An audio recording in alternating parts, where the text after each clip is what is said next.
Ang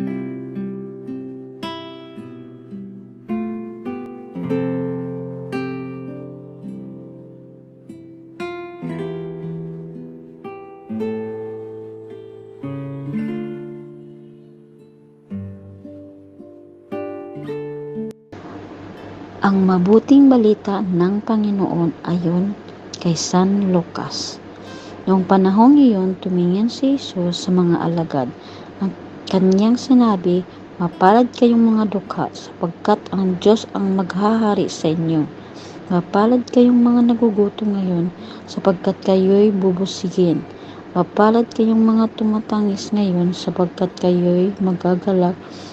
Papapalad kayong kung dahil sa anak ng tao, kayo'y kinapupuutan, pinagtatabuyan at inaalimura ng mga tao, at pati ang iyong pangalan ay kinasuklaman.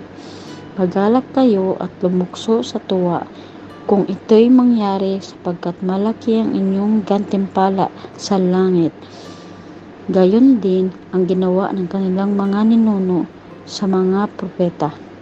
Ngunit sa aba ninyong mayayaman ngayon, sapagkat natamasa na kayo ng kaginhawaan. Sa aba ninyong mga busog ngayon, sapagkat kayo'y nagugutom.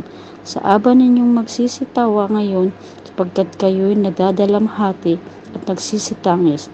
Sa aba ninyo kung kayo'y pinupuri ng lahat ng tao, sapagkat gayon din ang ginawa ng kanilang mga ninuno sa mga bulaang propeta.